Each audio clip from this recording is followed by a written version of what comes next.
Hello everyone, and welcome back to another lesson on the history of the Monster Hunter series. This is part 5.5 in this series, and the final episode on the history of the mainline generations. Today we'll be focusing on Monster Hunter World's expansion, Iceborne, part of the most successful game to be released in the series, as well as Capcom's best-selling game of all time. Covering all these generations leading up to World and Iceborne has been a treat to say the least. It's amazing to see the changes that the series has made from Generation 1 to 5. Where we are now is so drastically different from where we started, and I can tell you that going through and playing each game in the series for these videos has been a nostalgia-fueled marathon that I'm incredibly happy I had the opportunity to experience. World changed the game, and Iceborne continued this paradigm shift with new features and new ways of going about how an expansion functions within the series. Iceborne isn't a separate release of the base game with additional content, but a traditional expansion you're more likely to see in some other games like an MMO. But the concept is still the same. Take what we know from World, give us more to do,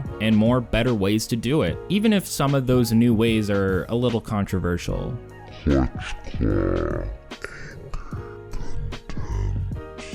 I just want to say thank you to everyone that has experienced this series of videos with me. They have been incredibly fun to make, and I can't wait to make more in the future. Monster Hunter is one of my favorite series and one I've been playing for over 12 years. It holds a significant emotional investment with me, and I look forward to seeing what's coming in the future. If you haven't watched my previous videos on the history of the series, I suggest you do so now. Additionally, if you enjoy these videos and want to help support the channel, please consider liking the video and subscribing. It just takes a couple seconds and really helps boost the reach of the video to Monster Hunter fans everywhere. What led Monster Hunter to become the Capcom powerhouse it is today? And how did the series perform since its initial inception and release in 2004? In this multi-part video series, we'll take a look at all 5 generations of the Monster Hunter franchise, as well as Frontier, Monster Hunter Online, and several other spin-off games that have been developed. I'm Super Rad, and today I'm here to bring you a brief history of Monster Hunter Iceborne.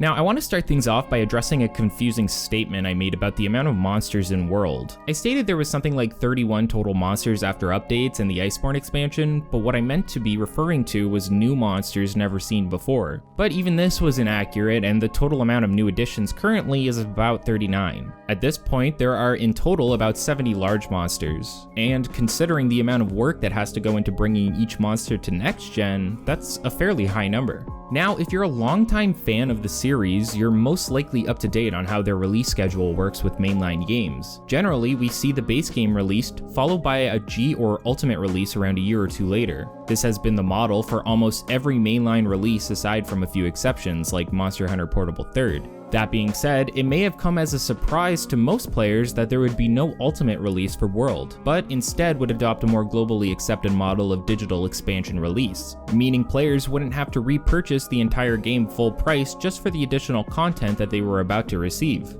Iceborne was released on September 6, 2019, but PC players wouldn't receive this expansion until January 9th, 2020. Like past Ultimate releases, it introduced new areas, monsters, quests, and equipment for the player to experience. Even before its release, producer Ryozo Tsuchimoto made it clear to various publications that the Iceborne expansion would be the first and last for Monster Hunter World, and would wrap up the storyline introduced in 5th generation. Though the game was to continue offering free content in the form of collaboration events and title updates that would introduce new and returning monsters. The base game of World did something similar, bringing new monsters and returning ones like Devil Joe to the new world. Like with any other Ultimate or G release in the series, there is now a 3rd rank for players to hunt within, classified as Master Rank. Typically, even in Western releases, this would be called G rank, but the development team opted to switch the term to Master to make up for Western players' lack of familiarity when it comes to the title. This makes sense considering there was an exceptional amount of new Western players who were introduced to the series through World and wouldn't be used to the little nuances from previous releases. The development team also wanted to up the difficulty curve for Iceborne. In the base game, they wanted to ease players into getting introduced to Monster Hunter, but by the time they reached Iceborne, it would be possible to offer a bigger challenge. To help new players reach Iceborne as fast as possible, Capcom introduced Defender equipment, which was incredibly powerful in comparison to low rank and high rank monsters. This equipment was used to allow players to breeze through World, so they could experience Iceborne as quickly as possible. To complement this, they even allow new players with the expansion to use the additional movesets introduced to each weapon and use the Clutch Claw within low and high rank content.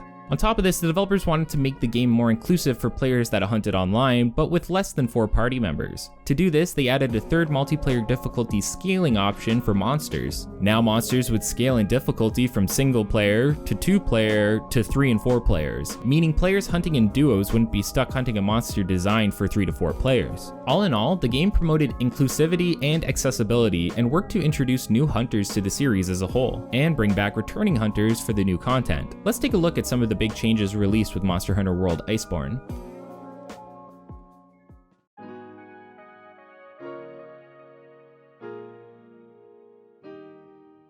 Iceborne picks up shortly after the plotline for Monster Hunter World, with the expedition team opting to stay in the New World to continue their research after finding out about Xeno'jiiva. A song is heard throughout the New World which leads to a mass migration of Seliana from the current continent to a polar subcontinent that has yet to be explored. The expedition sets up a base of operations similar to Astera and names it Seliana. This is the main area of the expansion and where the majority of the storyline takes place. Seismic activity is soon found out to be the main contributing factor to the migration of the Seliana, and this activity is causing a type of ecological disturbance within the New World. The song heard at the start of the expansion is linked to both the seismic activity and a being known as the Old Everworm. This disturbance also brings forth a new ice elemental elder dragon known as Velkhana. With Velkhana active, multiple areas of the New World begin to be frozen. The player hunter manages to drive the Velkhana off and back to the polar subcontinent. There, the expedition team and the player hunter repel the Velkhana as it attempts to attack Seliana, followed by the player hunter tracking the Velkhana down and finally slaying it. With one big threat out of the way, the team of hunters and researchers focuses on finding the source of the seismic activity and learn to predict where the next event will take place. Here, the team finds the old everworm Shara Ishvalda, a large elder dragon that appears to be made out of rock. However, during the hunt against Shara, it soon breaks free of this rocky exterior to reveal its true appearance. Upon defeating Shara Ishvalda, the hunter and team soon witness the elder dragon be attacked by a variant of Nergigante known as Ruiner Nergigante, who finishes the weakened elder dragon off. It's deduced by the admiral that Nergigante's place in the food chain isn't simply eating other elder dragons, but killing monsters that threaten the ecosystem, like Zora Magdaros. The team tracks the variant Nergigante to another subcontinent later known as the Guiding Lands, which consists of multiple ecological areas all mashed together, including a forest region, a desert region, coral, rotten vale, volcanic, and tundra.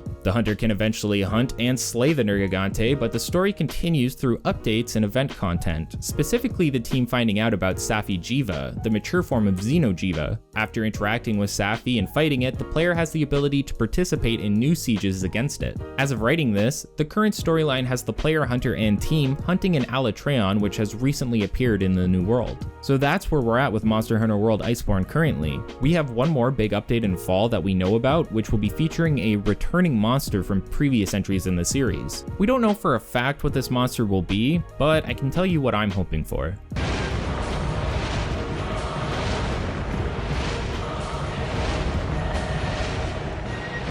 Okay, with that out of the way, let's take a look at the main hub town, Steamworks, and player home.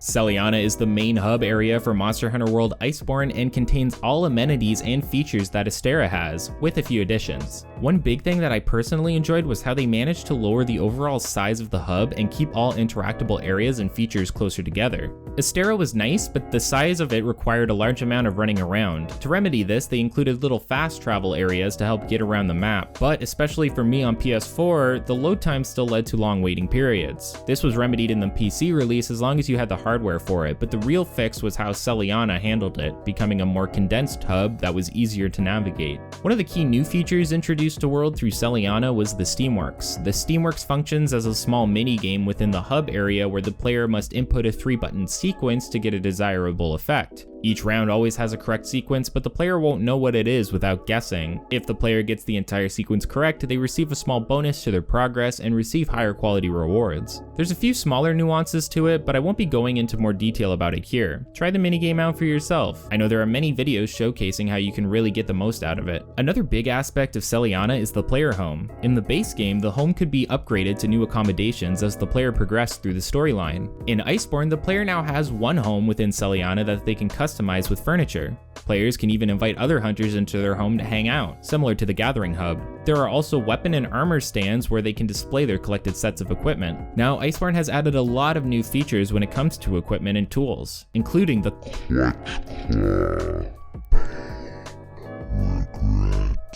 So let's take a look at some of those now.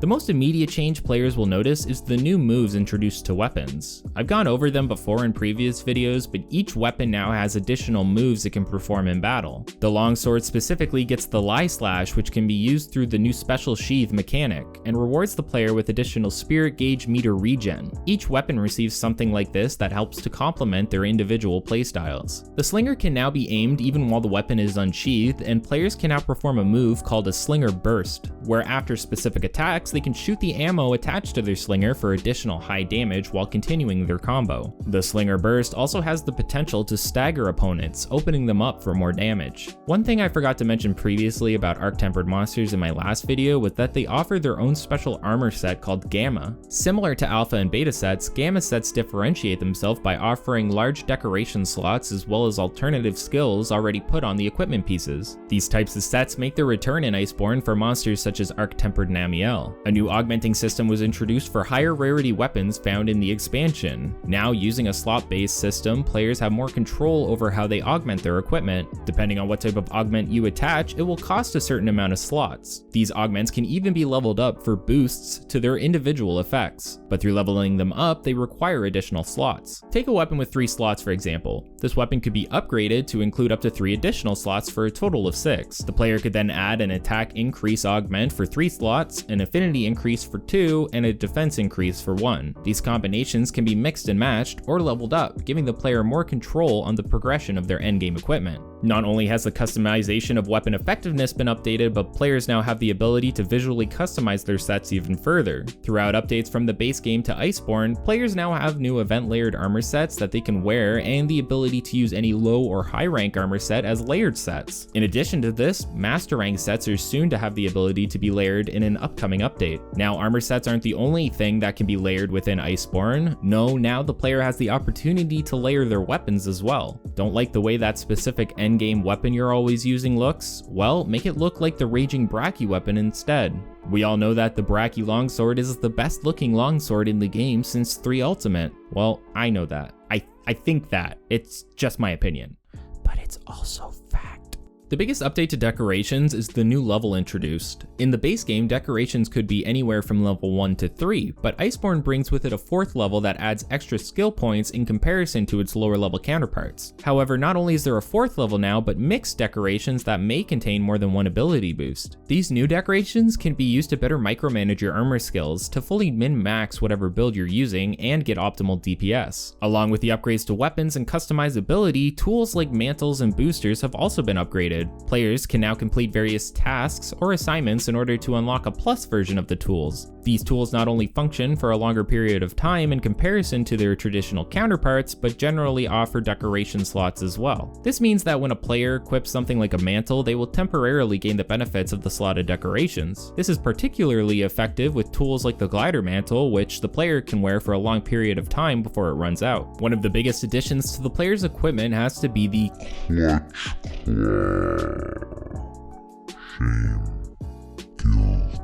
Through its introduction and use, there's a lot of controversy centered around the Clutch Claw. A lot of players don't really seem to appreciate the addition, while others don't seem to mind it at all. I won't delve too much into my opinion on the Clutch Claw specifically.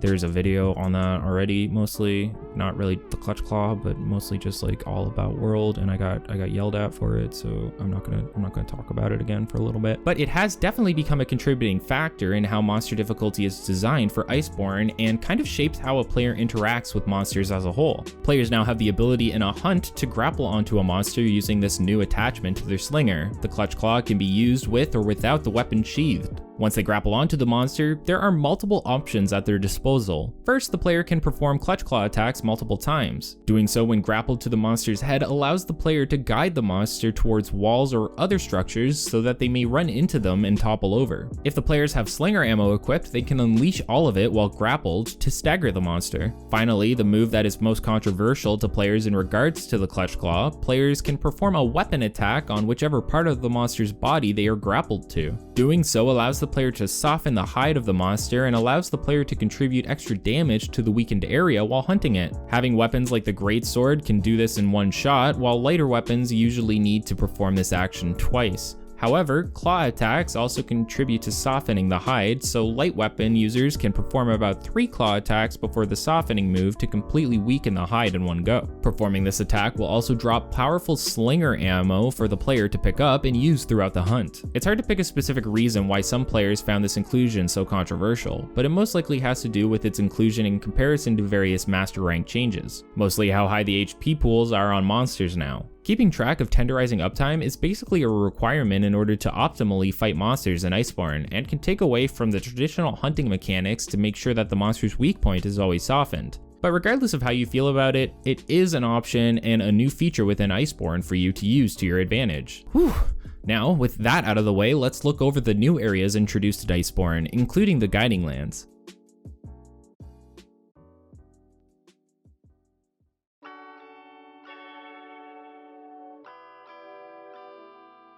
The first of the biggest additions is the new tundra-based hunting area, Hoarfrost Reach. Like similar cold temperature areas in Monster Hunter, Hoarfrost Reach requires the player to consume hot drinks to stop their accelerated maximum stamina depletion. It's a beautiful area where the Linian creatures Boa Boa live, and even has a hot spring that players can use. Part of the map has an area where multiple parts of the ground can fall and be destroyed. Next is the Seliana supply cache, where the player hunter attempts to repel Volcana. The cache is designed with a large array of anti-monster weaponry, including the new Dragon Razor, which is just a giant cannon that shoots a huge spear at the Elder Dragon, and it's actually really rad. Origin Isle is where the player faces off against Shara Ishvalda and Ruiner Nergigante shortly after. The shape of the arena is that of a lotus flower, and a large portion of Shara's equipment is based on this. Secluded Valley is the new siege location where players will fight Safi Jiva. It consists of 3 levels that the player will chase Safi through as it drains the bioenergy from each area. The bottom area is a large arena where the player will finish their hunt.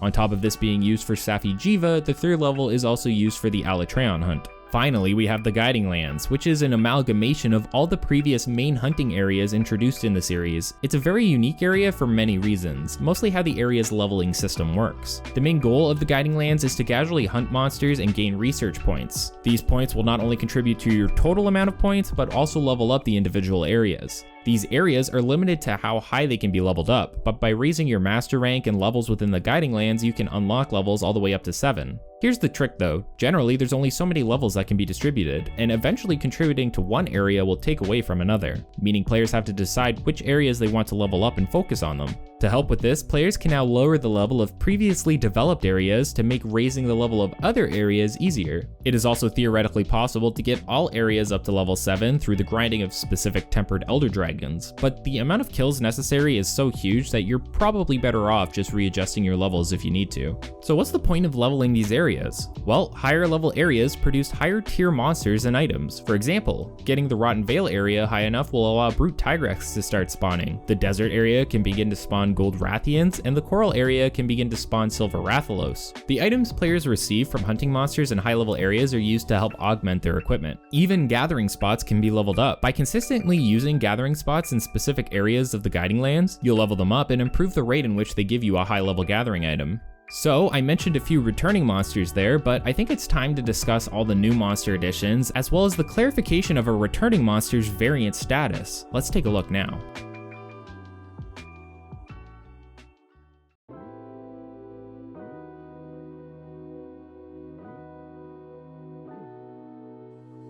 A lot of new monsters have been added to Iceborne, both through its initial release and now with all of the updates there's around 17 total new monsters and one more returning monster on the way in the fall of 2020. Now, I said before that there's a lot of speculation on who that monster is going to be, but I've been pretty vocal on what I'm hoping for. Iceborne even brought over a monster from a non-mainline game. No, I'm not talking about Mitsutsune, unfortunately. However, we did get Glavenus and a new subspecies for Glavenus within this release. For me, it was initially really weird seeing Glavenus in a game like this, because I thought Generations Ultimate was just so eccentric and crazy that we would never see aspects of that game brought over in the future. Now though, with the new weapon abilities and how excessively aggressive and flashy some of the moves are, I can definitely see it, so it's a welcome addition if anything. 2 brand new large monsters were added. Banbaro is a new brute wyvern native to the tundra-like area known as Hoarfrost Reach. It has the ability to pick up large tree trunks with its gigantic horns and charge at hunters while covering a wide area of the ground. When enraged, a small horn will appear on its snout. Beatotus is a new Piscine wyvern also found within Hoarfrost Reach. It has the ability to shield itself by covering its body in the snow surrounding it, similar to Mud with a Giratotus. It's a fairly weak monster and one of the first the hunter will run into when exploring the new location. On top of the new base species, Iceborne added in many new subspecies for the player to fight against. Viper Tobi Kadachi is an incredibly agile and annoying subspecies to fight against. On top of the warmer orange and brown hue surrounding it, it also uses poison and paralysis to its advantage over electricity. Both poison and deadly poison are ailments under its arsenal, and it will use them almost constantly. Nightshade Paolumu is a stark contrast to your traditional Paolumu with a dark black coat around it. Rather than gaining an element as a subspecies, it instead gains the ability to inflict sleep on hunters or prey, dropping areas of tranquilizer gas around the map. Coral Puke Puke is an orange and yellow subspecies of your typical Puke Puke and has the ability to use the water element over the poison element one would typically expect. It can shoot out jet streams of highly pressurized water. Fulgur Anjanath is a really cool subspecies of Anjanath that uses the thunder element instead of fire. It retains all of the features of your typical Anjanath, but with a brighter blue scheme. Even its mucus can become electrified and hurled at prey. Ebony Odogaron is one of my personal favorite subspecies introduced in Iceborne and utilizes the Dragonblight element on top of still being able to inflict bleed. It's a hyper-aggressive predator with a dark black skin tone in contrast to Odogaron's typical red. It'll even attack other Odogarons if given the opportunity. Acidic Glavenus is a subspecies that has a more cool blue-green color in comparison to the warmer tones of your typical Glavenus. It has higher precision of control with its sword-like tail, and the acidic buildup it produces can also cause the defense down ailment. Subspecies aren't the only alternative monsters introduced to Iceborne. In fact, Iceborne introduces one of the largest amounts of variants within any generation of the series. Typically, we might see 1 or 2 variants in an ultimate release, but with Iceborne, there are currently a total of 5. An interesting point is that Jan Garuga, a returning monster from the series, has finally had its scarred counterpart listed as a variant. But what about the new entries? Shrieking Legiana is the first variant that players would run into as they progress through the game. It's incredibly similar to your typical Legiana, but more adapted to the cold environment, giving it stronger forms of ice attacks that can cover a wide area and spikes. Black Veil Val Hazak, an Elder Dragon variant that can be found outside of the Rotten Vale. It is constantly emitting effluvium through these moss-like pustules and is effectively blind as they cover its eyes. Players can actually break these off of its head to allow it to see again. In a special Resident Evil Event Quest collaboration, it also has the ability to inflict a special status known as zombification. Ruiner Nergigante, another Elder Dragon variant. Interspersed throughout its regular bone-like quills are metallic-looking ones. It also has the ability to inflict bleed unlike your typical Nergigante. The monster is incredibly patient and will get more and more aggressive as the fight progresses, rather than just instinctively attacking all of the time. If you thought Basilgeuse was bad, get ready for its Seething variant. Seething Basilgeuse has a metallic blue coloration in comparison to its normal counterpart, and the effect and range of its explosive scales has been improved. Frostfang Barioth is the most recent variant released with the title update that brought Alatreon to the new world. Its initial event quest ran in August. The main differences are the lack of coloration in its hide, which is now mostly white, and the frosted over blue color on both its fangs. It has much more control over the ice element and can use it to slow down and trap hunters. Finally, we have multiple new Elder Dragon additions to Iceborne, including one that offers a new siege for players. Namiel is a brand new Elder Dragon that is similar in appearance to Leviathans of past games. However, it has incredibly large wings on its back. It also has the ability to use both water and thunder elements together. Its design is based on a deep sea fish and other sea life like manta rays. Velkhana, the flagship elder dragon of Monster Hunter World Iceborne. It has incredible control over the ice element and can not only cover the area in large spikes, but even create thick walls of ice to block prey from escaping. Shara Ishvalda is what one could consider the final boss of Iceborne. It has two forms, the first of which it is covered in thick rocks. Once broken free, it is much more agile. It uses supersonic attacks to inflict the stun element on opponents. Finally, we have Safi'jiiva, which is known as a mature form of Xeno'jiiva. The skin around it has formed into red scales, hiding the blue translucent appearance seen in its Xeno counterpart. It's incredibly powerful and has the ability to actively suck energy out of the surrounding area to use in battle. One move it can use is so powerful it is guaranteed to wipe out any hunter that cannot find cover before it activates. Wait. I forgot to talk about the awakening system before I wrote the script. Someone reminded me and then I still didn't record it. I recorded the footage, so I have the footage here. You're looking at it right now.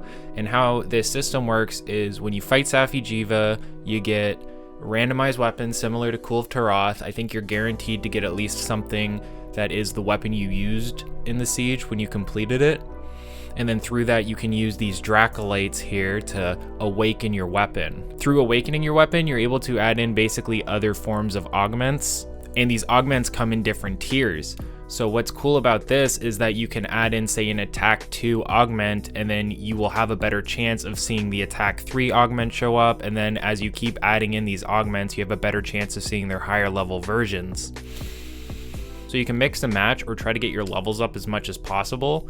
The highest level that they can go is 6, but only one slot is allowed to be 6. So all the other ones can only go up to level 5, so just keep that in mind. Armor abilities that come from armor sets, like the Barioth set, for example, can be applied to your weapon through one of the slots. Now, you're not always guaranteed to get the armor ability you want. Those are probably like some of the rarer ones to find since there's so many of them. And most people will probably build around higher attack, affinity, or sharpness. So yeah, that's Awakening. And now let's go back to the video and look at some miscellaneous topics before the end.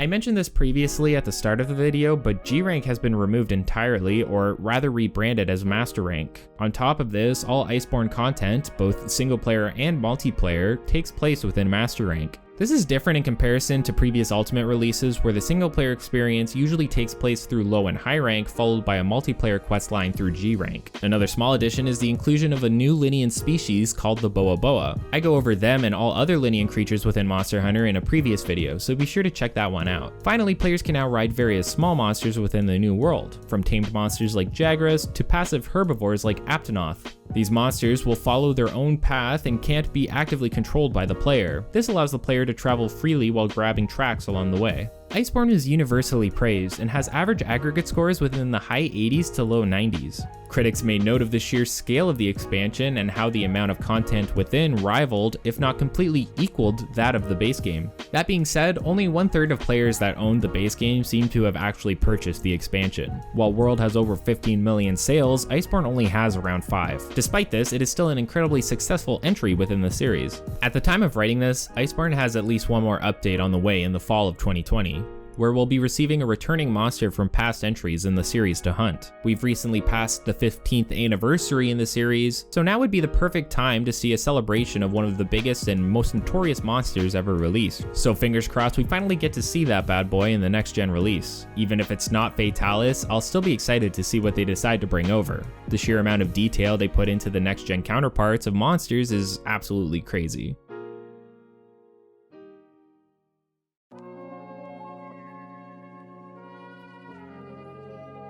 This video is the end of my Monster Hunter history series in regards to the mainline games, and it's been an incredible journey throughout the past 2 to 3 months. It is a really weird feeling to play through and experience each entry in the series within such a short period of time. We started from Monster Hunter exclusively on the PS2, all the way to Iceborne's global release on multiple consoles and PC. That's something any veteran would have laughed in your face about if you told them back in the early 2000s. For better or worse, Iceborne has changed and progressed the series in so many ways, and it will be exciting to see what is in store for us in the future with these releases. What is Generation 6 going to look like? How far will it deviate not just from old school, but from this new generation and design? I can only speculate at the moment, and I'd love to hear your thoughts on it as well. Monster Hunter is one of, if not my all-time favorite series, and effectively changed my life. I have over a decade of history with this game, and to be able to revisit it all and put my experiences into these videos has been significantly gratifying. So I really want to say thank you to everyone for your support as I've created these videos. These are long videos and require a lot of research. If for some reason there's an error, feel free to comment below and let me know. I'll always try to add corrections when I can. A multi-part series on Frontier is on the way. I'm happy to say that I have the means of getting all the information I need as well as all the footage. So I'm incredibly excited to start on it. In the meantime, I'll continue to make smaller Monster Hunter videos as well as my typical larger history videos on other games I'm interested in. I know for sure I'll be starting on the .hack series sometime this week. If you enjoyed this video and found it informative, consider supporting the channel by liking, commenting, and subscribing. Again, it only takes a couple of seconds and it helps support me in my goal of creating this content for you all. I try to respond to every comment I can, so if you want to hear from me, be sure to let me know. Additionally, I now have a Discord channel and you can find the link below. I made some channels specifically for Monster Hunter, so it'd be great to go out on some hunts with you all or discuss the series in general. Be sure to stop by if you want to hear from me or offer suggestions. Thanks so much for watching, everyone, and I'll see you in the next video.